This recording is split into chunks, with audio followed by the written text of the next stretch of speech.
Halo teman-teman, selamat datang kembali di channel Richard Darmawan. Pada kesempatan hari ini, di hari Rabu tanggal 22 Juni, kita akan membahas saham-saham yang ada di Indonesia secara khusus menggunakan pendekatan analisa teknikal. Yang pertama kita akan bahas IHSG dulu, kemudian kita akan bahas beberapa saham lainnya. Kalau teman-teman lihat pada kesempatan hari ini, IHSG kebentur dengan area resisten yang sebelumnya adalah area neckline di sekitar 7051. Setelah itu IHSG mengalami koreksi ya teman-teman, yang ditutup dengan penurunan sebesar 0,85%. Penurunan dari IHSG sendiri pada kesempatan hari ini bertepatan dengan area supportnya.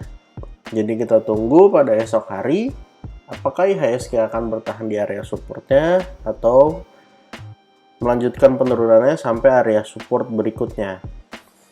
Kalau misalnya IHSG bisa bertahan di area supportnya di sekitaran 6984, ini menjadi sebuah momen yang bagus ya teman-teman. Karena selain itu menjadi area support yang kuat buat IHSG, kalau kita tarik garis Fibonacci, area 6980 memang area golden ratio 38,2.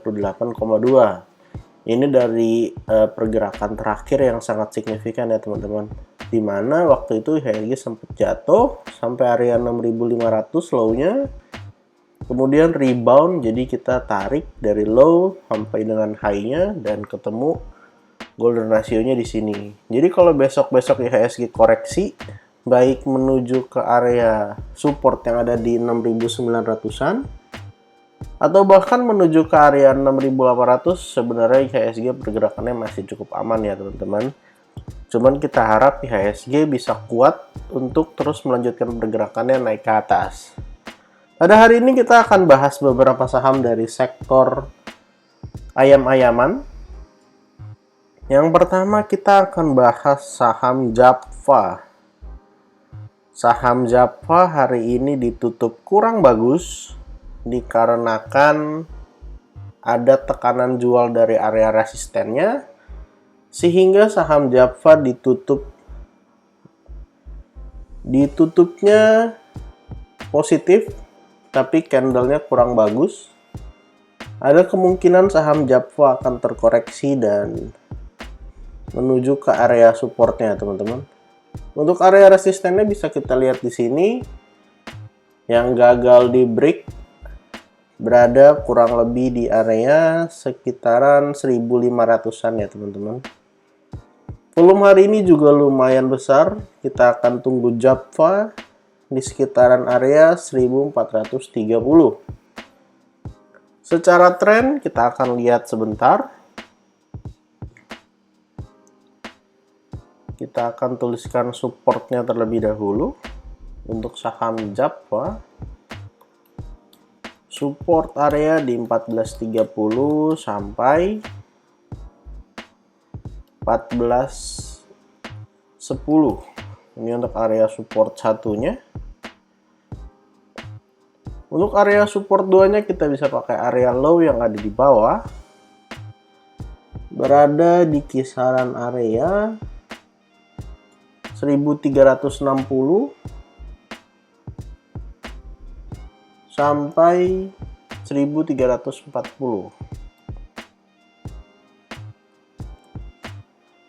Kita akan copy paste, lalu kita tuliskan area support 2-nya.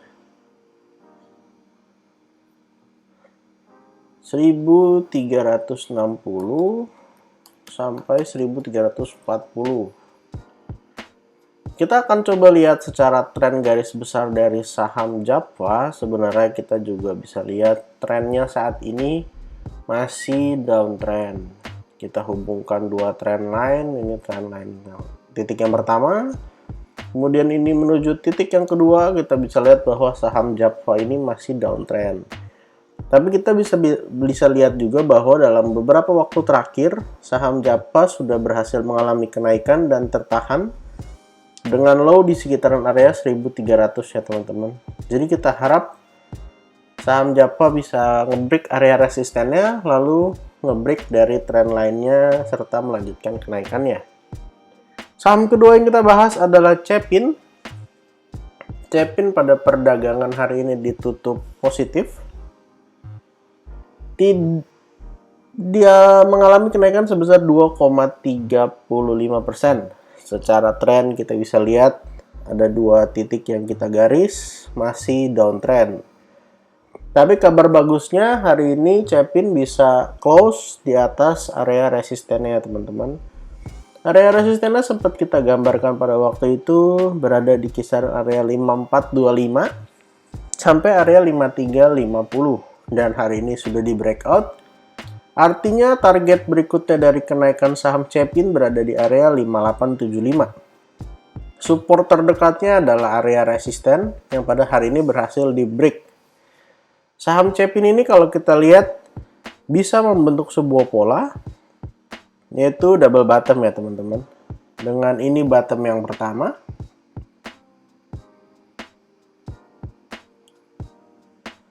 Dari titik yang ada di sini sampai titik yang ada di sini. Lalu kita garis, ini adalah bottom yang pertama. Lalu ini adalah bottom yang kedua. Dan kalau memang betul ini double bottom terkonfirmasi dengan breakout hari ini, breakout yang disertai dengan volume yang cukup besar, maka ada kemungkinan saham Cepin bisa menguji area trendline ya teman-teman. Dan juga bisa breakout untuk memulai fase uptrendnya. Karena saham-saham dari sektor ayam-ayaman sudah terkoreksi cukup dalam dan pada saat ini belum mengalami kenaikan yang cukup signifikan. Yap, kalau kita lihat misalnya saham Cepin berhasil breakout dari area trendline, maka target kenaikannya berada di kisaran 6.100. Tapi kenaikan ini mungkin nggak akan langsung dalam satu garis lurus. Tapi bisa aja disertai dengan koreksi-koreksi yang memungkinkan kita untuk entry ya teman-teman. Jadi kalau teman-teman merasa saham Cepin menarik, silahkan dianalisa kembali. Lalu ditentukan di mana teman-teman akan entry. Saham berikutnya yang akan kita bahas adalah Main. Main juga salah satu saham dari sektor yang sama. Hari ini juga membentuk pola double bottom dengan kondisi yang juga kurang lebih sama.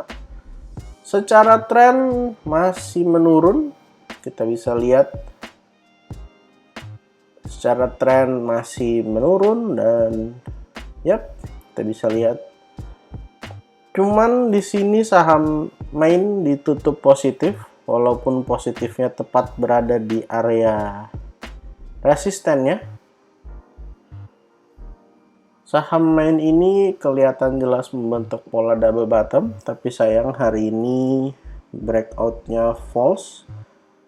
Kita harap besok-besok bisa kembali breakout dari 640 karena volumenya dalam beberapa hari terakhir sudah menunjukkan peningkatan ya teman-teman. Kita harap bisa breakout sehingga bisa menuju ke area resisten berikutnya.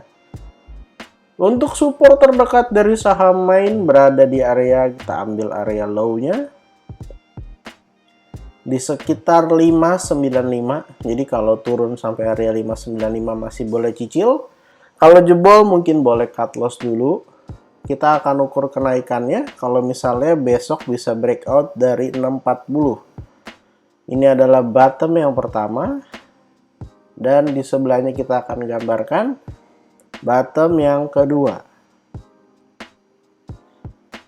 Nah, ini bottom yang kedua. Lalu kita ukur kira-kira bisa naik sampai ke berapa. Ini kita letakkan di bawah di 595, kita tarik sampai area trendline di 640. Kita copy paste.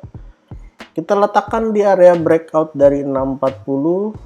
Dan ketemulah area kisaran resisten di 680. Jadi untuk teman-teman yang merasa saham Main menarik, boleh coba dilirik-lirik dan ditentukan di mana area entry yang tepat ya teman-teman. Saham keempat yang akan kita bahas adalah WMUU. Masih dari sektor yang sama dan membentuk pola yang sama. Secara tren memang masih juga downtrend untuk saham WMUU kita bisa lihat bahwa kita hubungkan titik yang di sini dan yang di sini ya masih downtrend. Kita akan coba tarik garisnya. Ini kita letakkan di sini, lalu kita tarik ke bawah. Jadi teman-teman bisa lihat bahwa posisinya masih downtrend, tapi ada pola yang bagus di bawah. Apakah ini menjadi polar reversal untuk saham WMUU? Boleh kita nantikan. Hari ini sendiri WMUU ditutup minus 0,7%, di mana saham-saham yang lain di satu sektor mengalami kenaikan. Saham WMUU juga sempat naik, tapi sayang hari ini ditutup minus. Untuk area neckline berada di 150. Kita akan gambarkan double bottomnya. Semisalnya WMUU bisa breakout ya teman-teman. Ini adalah bottom 1, lalu di sebelahnya kita akan gambarkan bottom yang kedua. Tarik ke bawah. Lalu untuk target kenaikannya, kita ukur dari low yang ada di area sekitaran 134 sampai area neckline. Kita copy paste, kita letakkan di area breakout 150-nya. Jadi targetnya itu ke resisten berikutnya teman-teman. Untuk area support, teman-teman bisa gunakan low dari saham WMUU. Dan ya kurang lebih berada di sekitaran area sini. Jadi teman-teman boleh lihat area low-nya, yaitu berada di kisaran 136 sampai 134. Boleh kita gunakan sebagai area support selama tidak jebol ya teman-teman. Kalau ternyata saham WMUU jebol, boleh coba dijual dulu, karena kita tidak tahu saham WMUU akan mengalami penurunan sampai ke berapa. Jadi kita lihat, kalau misalnya WMUU berhasil, ada kemungkinan double bottom lanjutan dengan bottom yang pertama dari sini ke sini, lalu bottom yang kedua dari sini ke sini. Tapi kita akan gambarkan pola double bottom yang besar ketika saham WMUU sudah berhasil breakout dari double bottom yang di neckline 150 dulu, sehingga kita tidak berangan-angan yang terlalu jauh ya teman-teman untuk saham WMUU ini. Saham terakhir yang akan kita bahas adalah Pegas. Pegas hari ini ditutup merah, tipis 0,28. Pegas ini udah kurang lebih sekitar 4 hari mengalami koreksi dan tertahan, di mana closingnya berada di sekitaran area 1760 ya teman-teman. Hari ini 1765. Hari sebelumnya di 1770, hari sebelumnya di 1775. Jadi udah beberapa hari membuat low, tapi closingnya masih bisa di atas 1765. Untuk teman-teman yang mau beli saham Pegas, boleh diperhatikan. Selama tidak membuat low yang baru dari low yang ada di sini, di area 1725, saham Pegas masih cukup menarik ya teman-teman, karena ini bisa digunakan sebagai area support. Dan target kenaikannya masih di area 1970 sebagai target kenaikan dari double bottom ya teman-teman. Jadi untuk teman-teman yang mau beli boleh cicil selama dia nggak jebol dari low yang ada di 1725. Boleh di hold atau mau buy on breakout ketika dia nge-break high-nya di 1860 juga boleh. Dengan target terdekat berada di area 1970. Total hari ini kita ada bahas 5 saham dari IHSG, ada 4 dari sektor ayam-ayaman, ada saham Japfa, Cepin, Main, WMUU, dan juga Pegas. Disclaimer on untuk semua saham yang saya sebutkan, bukan ajakan menjual atau membeli, semua bertujuan untuk edukasi dan analisa. Kalau teman-teman punya pertanyaan, silahkan tuliskan di kolom komentar, atau ada saham-saham yang mau dianalisa, silahkan dituliskan di kolom komentar. Saya akan coba buatkan videonya pada kesempatan yang akan datang. Jangan lupa untuk support channel ini dengan cara like, comment, share, dan juga subscribe. Sampai jumpa di video berikutnya. Terima kasih.